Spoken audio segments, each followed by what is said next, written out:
Hello and welcome to Better Offline, and of course I'm your host Ed Zitron.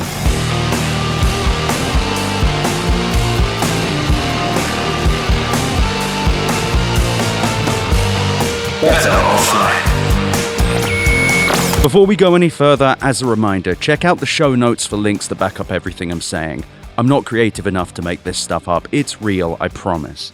Anyway, the start of August felt kind of surreal. For the first time since ChatGPT launched in November 2022, there were signs that the markets were finally starting to wake up to the bullshit of generative AI and kind of seeing that it wasn't making anyone money, really. You know, the very obvious thing that some of us have been saying for quite some time. Anyway, though, it was remarkable, but not as remarkable as what happened on August 5th, when a federal judge delivered his ruling in an antitrust case filed against Google by the US Department of Justice.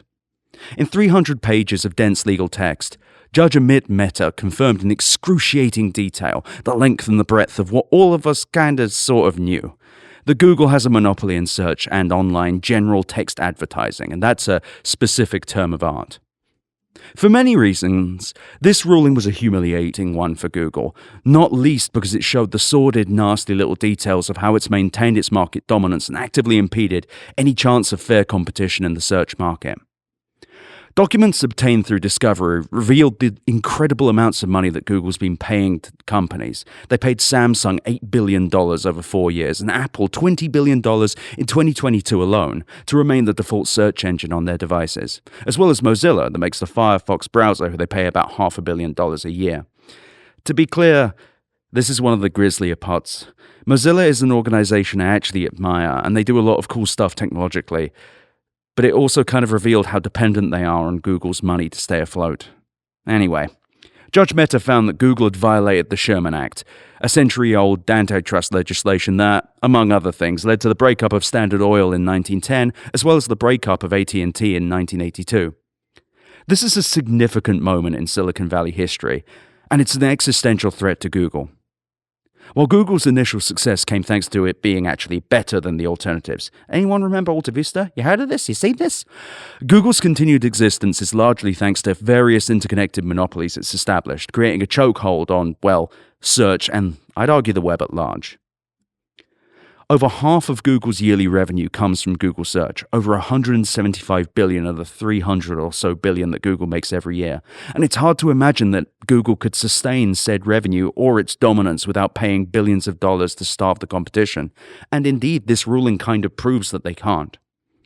As I mentioned, the Sherman Act is roughly 130 years old, and since its creation, it's unwoven some of America's most intractable monopoly players, single-handedly ruining the days of oil company CEOs and rail barons alike.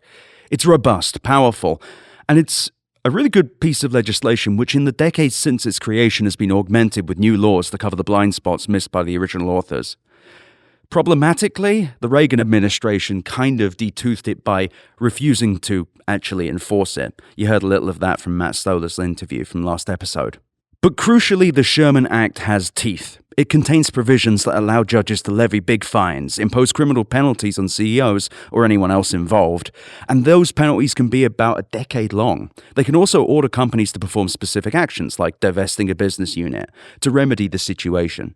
It's good shit, and it's exactly what we need. Well, I don't think that Sundar Pichai is going to prison, which would be very, very funny, mostly because hardly anyone ever actually gets prosecuted for violating the Sherman Act. I do think this ruling has the potential to kill Google. At least, the current Google that we see today, this present form of this company that bankrolls its other entities using a crooked monopoly over the search market. And in this two-part series, I'm going to take a look at how Google created its monopoly, and how that monopoly allowed it to become fabulously rich. I'll also talk about what might happen next, which, for the most part, will involve a mixture of history lessons and a healthy dash of bullshit speculation. I'm kidding, it'll actually be good. But trust me, even the best-case scenario for Google here is fairly grim. You may also wonder why I've been going on about monopolies for weeks.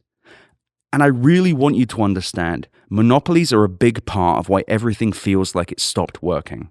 So many problems in the modern tech industry are a result of a lack of competition, of monopolies and oligopolies that change the incentive of a company from selling you a service, you a customer who likes the service and pays for it, to extracting as much value from you as possible because you have nowhere else to go or leaving is difficult.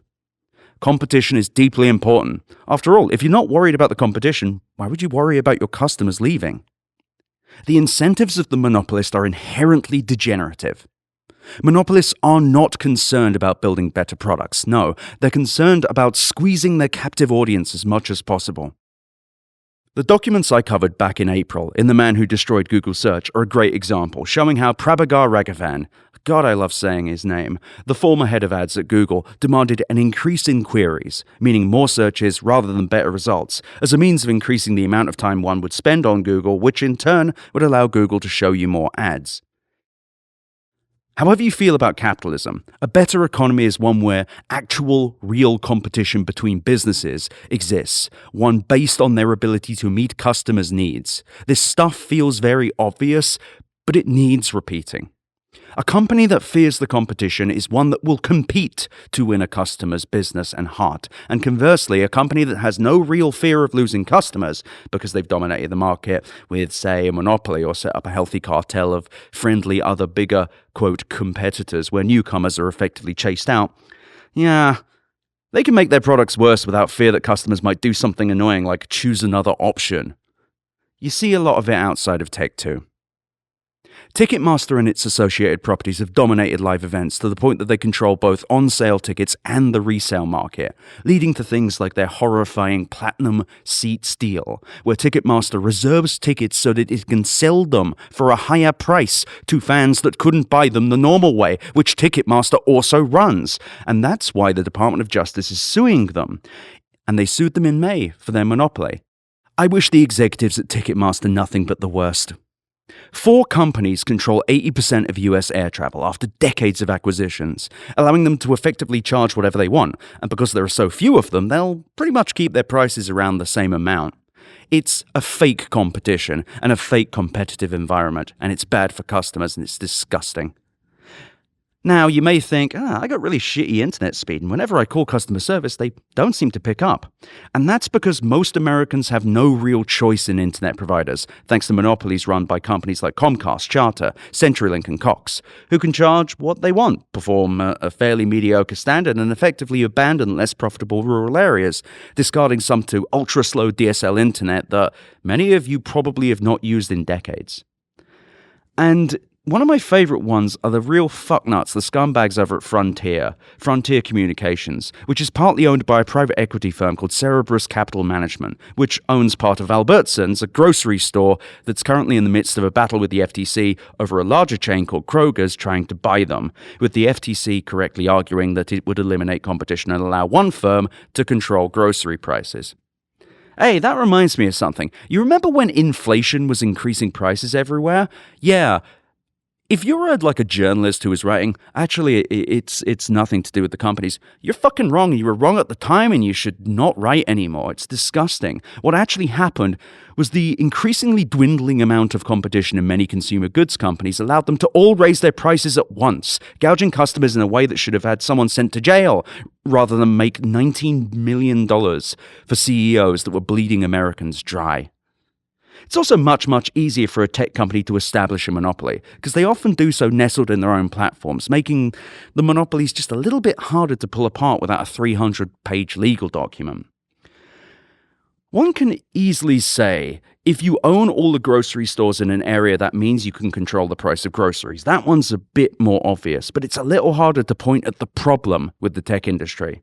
Because said monopolies they're pretty new and different, yet mostly come down to owning on some level both the customer and those selling to the customer. There are no alternatives. This is a fairly basic part of all commerce. One cannot have a lawyer represent both sides, and one ideally should not have the same agent represent both the buyer and the seller of a house, which does happen in some states, which is insane. And yet it's these conflicts of interest that the tech industry has made billions of dollars off of, and I'd argue that they can't operate without. Meta's monopoly over the advertising on both Instagram and Facebook, as well as its own black box algorithms, allow it to make the products that you use every day so much worse just to show you more ads. And they can increase advertising prices whenever they want, something they've done multiple times without anybody really covering it. As a result, Meta is also the only source of truth for how successful your advertising is, to the point that it tricked the entire media industry into pivoting to video using phony numbers. Hundreds of people lost their jobs. Nothing happened to Meta. Meta, as with any digital advertising monopolist, can basically say whatever it wants to you, inflating stats where they need to as a means of getting more money out of you, which is why there is a $7 billion class action suit against the company for literally doing that. How has it taken this long to do anything? It drives me fucking Anyway, again, it's about incentives. If Meta has no competition, Meta does not have to act honestly or give detailed metrics about ad performance. Because where else are you going to go? You're going to go to the other advertiser on Facebook? As Matt Stoller said in the last episode, as Meta isn't really losing business as their products decay, that seriously suggests they've got a monopoly over, well, the advertising on their own products. Now, I know some of you say I'm too easy on Apple, but don't worry, I'm righting the ship. Apple has, at least outside of Europe, where the European Commission has ruled the company must allow third-party app stores, the monopoly over the iOS and associated app stores, as well as the advertising connected to it, meaning that it can set the prices, such as its 70-30 revenue split, what can be installed, and how said apps are monetized, which is again why the Department of Justice has recently sued it for antitrust violations. There is only one way to buy apps on your iPhone, and that's why the App Store is so utterly swamped with microtransaction, pumped filth, and random flashlight apps with invasive advertising and spyware and shit. There's not really quality control, and that is usually, by the way, what their argument is. Especially Apple, and I use Apple devices. I'm recording this on an Apple device. I use an iPhone and a MacBook. But come the fuck on. The whole point of the App Store, this whole time, with Apple holding on to it with their nasty, gauntleted fist, was that they hold the quality up. But what you see with the App Store today is a disgrace. Everything is microtransaction filled. And I know the argument is, well, that's what customers want. Fuck you. It's what you allow. Apple allowed the microtransaction industry to grow on iOS, and in doing so effectively killed gaming on your phone. The reason that most games require they're free to play, but they require some kind of microtransaction to really use them, is because these games are insanely profitable. They're also deeply evil and exploitative. Yet Apple allows them, because Apple makes so much money off of them, 30% of each transaction. If there was a just world here, if we lived in a just society, if the App Store was a just society, Apple would have said, no, this is an evil kind of money-making thing. There is no reason why this should exist. And I know I sound a bit radical on this, and I'm sure someone will disagree and say, oh, I like playing Warlords, Battle Masters. I don't care. Those games are evil. There's a reason why mobile gaming is so thin, and it's because of companies like Apple. And Matt Stoller said this on the last episode, and I really like this. When you have such a strong monopoly, you're effectively a political power, and things grow within the system, evil things, when you use that monopoly and that power in a way that incentivizes them.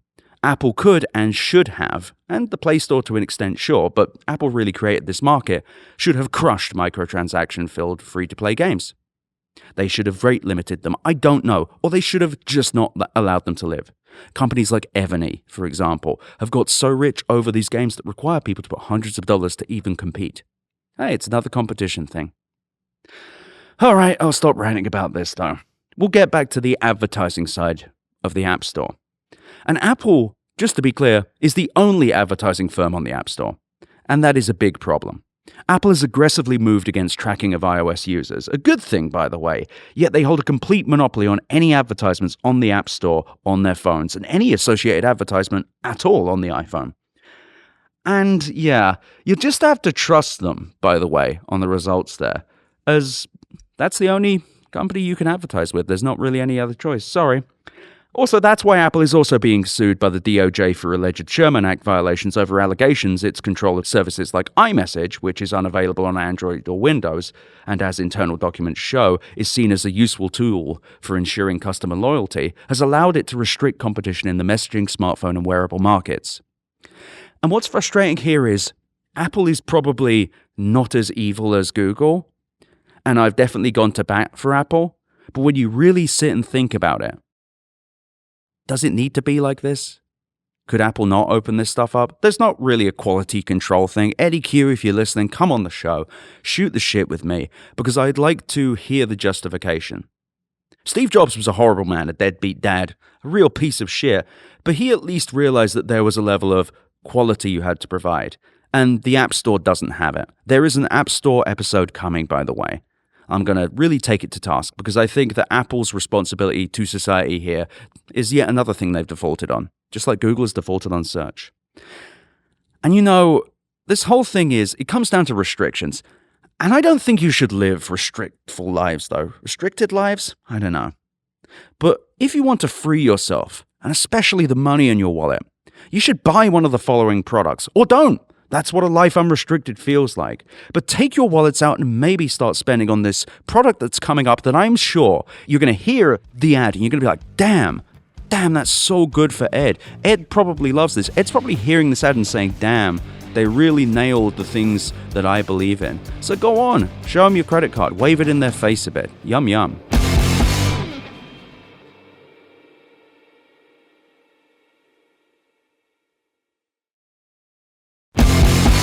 And we're back. But I want to make it clear, and I will make it clear. The competition is good. You want competition. Every one of these companies has sold you a lie that allowing them to control the experience makes it better because it'll be curated by the company that made it. Yet the companies that make these things are huge, constantly laying people off, though this isn't the case with Apple, and when given the chance will take as many liberties as they can to squeeze as many dollars out of every user. And when they don't have to compete, they get lazy. They get domesticated. They don't have to innovate or impress you. They just have to keep you there. And keeping you there can be as simple as it's really difficult to move, or where else are you going to go? I keep using my iPhone because I genuinely like iOS, but I also know that if iMessage was an app rather than a thing only found in Apple products, I'd absolutely consider using another platform. And I'm sure someone's going to message me about goddamn Beeper or something like that. It's not a good UX. I don't like it. Sorry, Casey. Anyway. When you have a marketplace entirely dominated by one company selling advertising on services it runs, you really have no idea what you're buying. And this is when we get back to Google, and specifically their AI-powered Performance Max platform, a 4-year-old black box advertising solution that covers all of Google's properties, letting you run one campaign across every Google property. Man, how convenient, right? You just tell Google what you want, how much you want to spend, and roughly who you'd like to see it with what you're advertising, and Google will magically tell you at the end how many people saw your ads and how much you owe Google for the pleasure. And no, you do not know where the ads ran, which is a problem that means that hundreds of large brands find themselves every year spending money on spammy and scammy websites that likely never get them any real customers. And as an aside, by the way, I'm hearing tell that there's a big problem in CPM advertising, cost per mile, so impressions, where, I don't know, the impressions might not be real people, they might be bots. Uh-oh. And you know what? I have to wonder if the end of this trial doesn't involve that data being shared with the rest of the companies in the industry and us finding out it's a much bigger problem. I have an advertising episode coming up as well. This, by the way, all of this horrible monopolistic chicanery, this is what keeps the lights on for these companies. Google and Meta own both the products and the advertising services available on those products, and thus set the terms of every part of the transaction, because there's no other way to advertise on Google Search, Facebook, or Instagram. There are entities competing for placement, but that competition is done on the terms and the platforms set by the platforms themselves, which in turn control how and when the ads are shown and how much you'll be charged for them. Crucially, these companies also control all the data involved. They are both the company selling you the ad space and the company auditing said ad space and the business. If you do not like Google as an advertising vendor on Google, or Meta as a partner to advertise with on Facebook, you are shit out of luck. Both if you want to try an alternative and if you need them to improve the product in question. This is the exact reason that Google is so nervous about its upcoming antitrust trial over its accused monopoly over digital advertising, because the government wants it to divest its ad management division, which would in turn create an entirely different marketplace, one where it actually, had to compete. I also don't believe that most of these companies can operate without their monopolies, as I've said before. Facebook and Instagram are increasingly decaying products that make tens of billions of dollars a year because there's no competitor that can undercut or compete with Meta's advertising dollars, which make up 98% of their revenue. Meta made $13.46 billion in profit last quarter on $39 billion in revenue, which is a direct result of it being able to manipulate the platform to show more advertising and increase the pricing of the advertising being shown. Meta's users are trapped because Meta owns two of the largest social networks in the world, 3 if you count Threads, though it doesn't show ads yet. And Meta's advertisers need to be able to access the swaths of people that the platform has. Everyone loses, except for Meta, of course. Meta does so very well, but we need to crush their monopoly. And by the way, all of this goes for Google too. And they made a profit of $23.62 billion last quarter, but on revenues of $84.74 billion. Do you really think that $61 billion in expenditures or losses is sustainable in the event that Google no longer owns a monopoly over its advertising space? Well, those costs aren't all associated with Google search. Half of their revenue is, and how much of said revenue is tied in the vagueness of the metrics it provides to its advertisers. Using these numbers, we see that Meta had expenditures of $25.54 billion over the last quarter. Again, can it sustain this level of spending without a monopoly on advertising on Facebook and Instagram? I don't think they can. And sure, they could cut back on the tens of billions of dollars they're putting into reality labs. That might help. But at some point, they're going to run out of people to sell to. And they definitely couldn't survive if they couldn't rig the dice how they have been. And while we might like the main revenue-driving products and services from Apple, like iPhones and MacBooks, and Microsoft, Xbox, Surface, Office 365, and Windows, it's hard to say the same of Meta and Google, and I believe both are very brittle as a result. A lack of competition has turned Meta's core products into Skinner boxes that live only as a result of a combination of a black box advertising product where nobody knows what's actually happening, and a product that billions of people rely on and use for free. Kind of like Google Search and its associated products like Gmail and Google Docs, which I got to admit I still really like. Gmail and Google Docs are so good. I have had readers and listeners ask, I don't know when they're going to fuck them up, and I'm scared. But these companies are not competing so much as they're holding the digital lives of their customers hostage, and using that as a means to set the terms of how they're shown advertising that Google both controls the placement and pricing of. They're not worried about somebody using the other product. Facebook has really not got any competitors, let's be honest. Gmail kind of does, but does it? It's a big mess.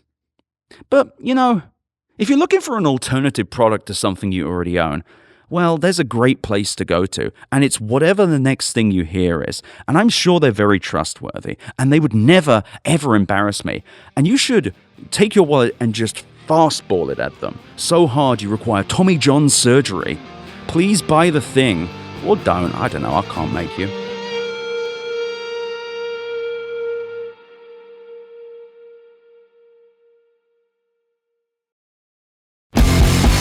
And we're back. As I was saying, Google doesn't have to worry about losing you to another search engine, nor does it worry about you leaving Gmail or Google Docs or any of its other products, because leaving is hard and advertisers simply do not have another choice. Google has such a large market share of so many markets, and just one easy ad platform to use them, that would be painful. And also, where else do you find this many customers? It doesn't even have to, as Microsoft, Amazon, and Apple have had to, diversify its business or add other revenue streams besides the big two of search and online advertising.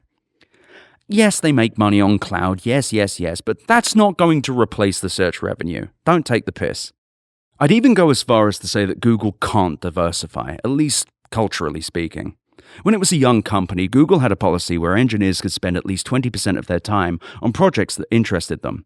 This in turn led to the creation of beloved things like Google News, which was a passion project of Krishna Bharat, and Gmail from Paul Bouchet. And what's crazy about this is Google has kind of moved away from this model. I'll get to it in a second. It's extremely blood-boiling.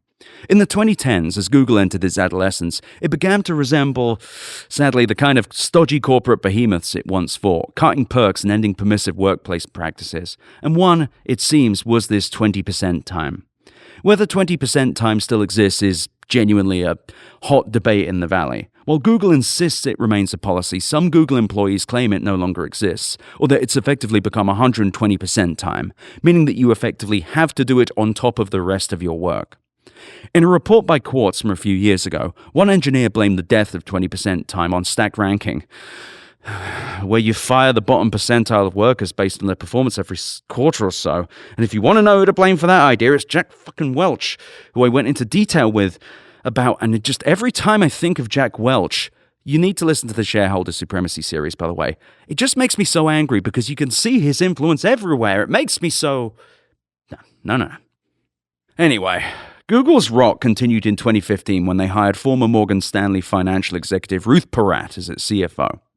Porat's arrival was celebrated by the markets, which added $60 billion to Google's market capitalization as the share price went up, in part because they expected Porat to bring Google to a level of fiscal discipline it sorely lacked, by which I mean that Google made over $17 billion a year in profits, which was not enough for them. And as the information reported in 2021, this involved killing products that, from the outset, didn't appear to be going anywhere. But you know, things take time. Products take time. Gmail took time. I don't think Gmail made much money for the first few years. They were still working out how to make money off of it. Sometimes you need to experiment and, I don't know, innovate. And man, they love killing products though. Google, they claim to invest in innovation, but they really don't. And their reputation is so good that there is an entire website called Killed by Google that lists everything they've killed. While some of these products had a decent run, like Google Domains, which made it 9 whole years, others were terminated in a matter of months, like Game Builder, which was a beginner-friendly tool for building multiplayer 3D games that lasted, 5 whole months before Google got out the bolt gun. The reason I bring this up is because it's very illustrative of Google's biggest threat that they have from antitrust action. Their culture's moved away from innovating and creating things and experimenting to make things. And what sucks is they didn't have to do this. They've been profitable for, decades now? But I think there's 3 reasons why they can't innovate anymore. First of all, employees aren't really provided the opportunity to work on promising ideas without fearing that, they'll get fired for not doing their main job. Secondly, even if they manage to create something new and interesting, Google has shown a total lack of patience. And they won't let things mature and grow over time, which kind of echoes a wider financial problem. You see it a lot in media and indeed podcasts, where podcasts are given, 3 months to sing for their supper, and if they don't survive, they're killed. Same with TV shows. And guess what? It's something that tracks very precisely with the management consultants like Sundar Pichai coming in. But the third thing, by the way, is the most obvious, and that's Google does not need to innovate, or at least they don't believe they need to. Google makes an absolute killing from search and advertising. So why would it bother? Why bother trying to make something interesting or unique? Something that might make, disgusting. Only $50 or $100 million a year? Your big, nasty monopolies gushing billions of dollars without you doing anything. You just mess with the customers every day. More money comes out. Why would you possibly try and make a new business line? Idiot. But that's the thing. This is how Google runs. Why would Google possibly tolerate a product that didn't turn into a hyper-growth market or look like it might? Who cares? Why would you bother? Why? When there's nobody to compete with, why would you give a shit? And that's the thing. We may call this company Google. We may refer to Google as the owner of Google Search, the creator of Google Search, the creator of Gmail. But Google is not Google anymore. Google, the company that was beloved for their search product and for their email product, they're dead. The company with such cultural importance that its name is a fucking verb is dead. Killed by people like Prabhakar Raghavan, Liz Reed, and Sundar Pichai. What exists today is a private equity firm with a bunch of flailing business units bolted onto a monopoly over a search engine and its associated advertising, run by a former management consultant called Sundar Pichai. Google's culture is burning in broad daylight. Its workers, and I hear from a lot of you, and I love hearing from you. I will protect your identities. They're furious. They're furious at what has been done and what is being done to a company that used to be synonymous with innovation and experimentation. And this is why I want to emphasize how dire things are for Google. Keeping the lights on in Mountain View, it isn't cheap, and I'd argue that Google is only capable of operating at its current scale because of its bullshit dominance of search and ads. If it's forced to, for example, divest its lucrative advertising business, which would require them cutting off pretty much the most profitable business of all time, or sharing data with competitors, which would allow their competitors to compete, or jettisoning its Android or Chrome businesses, I'm just not sure that Google, both culturally and financially, is capable of competing. I don't think they are a competitive business in the way that most businesses are. Let me give you an example. My PR firm, right? Or any real business. I have competitors. If I'm shit at my job, if it gets around, if people are saying I'm shit, if I do a bad job for tons of people, someone else can be hired in my place. The same thing happens for many small business owners. And just regular people at jobs. If you're shit at your job, you get fired. And in turn, you would lose money. Thus, you try and do a good job so that you're kept at your job, or your business keeps getting money so that the business keeps going. I know this sounds very obvious, but Google, on the other hand, has never really had to compete with anybody on quality. Not of search results, not of ad product. Nor have they had to compete with, other advertisers. Search is a monopoly unto itself. They bullied and used mob-like tactics and just swaths of money to get people out. But on the advertising side, they've never had competition. They built the marketplace, then they shut the fucking doors behind everyone. I guess in front of them. Whatever. But taking this a step further, I just don't believe that a company with more than half of its revenue coming from such an obvious monopoly is built sustainably. And in fact, I believe that Google's search monopoly is used to bankroll their other oligopolies in other industries, like cloud and mobile and internet browsers. Cloud is profitable-ish. Took them a while to get there. And with the mass build-outs they're doing for Google Gemini, do you really think it's profitable anymore? Let me put it simply. Google is not a company built for competition. And I believe it will collapse if it's ever forced to compete. I don't think this company is capable of the kind of adaptation or reinvention it would need. I think it's lost that ability, and it's lost it through tens of thousands of layoffs, and being run by a guy whose only job is to make number go up. The vibrancy and culture that once existed in Google is dead and gone and isn't coming back.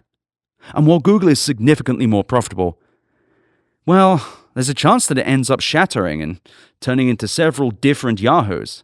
Hey, that reminds me of something. Their current search head, Prabhakar Raghavan, where did he used to work? Was it Yahoo? Is that good? Is Yahoo a good company?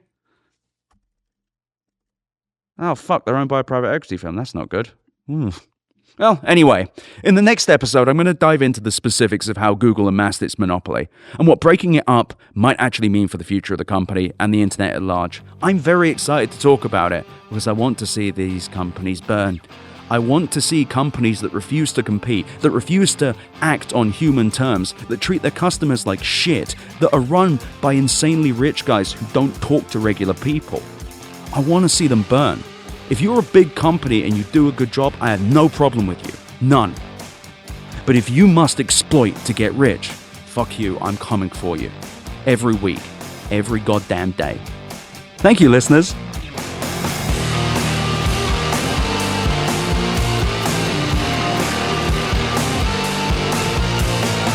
Thank you for listening to Better Offline.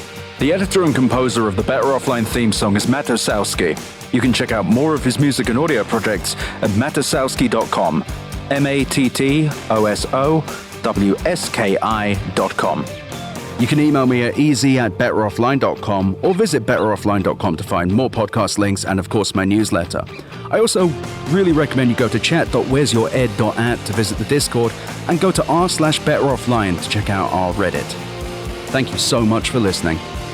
Better Offline is a production of Cool Zone Media. For more from Cool Zone Media, visit our website, coolzonemedia.com, or check us out on the iHeart Radio app, Apple Podcasts, or wherever you get your podcasts.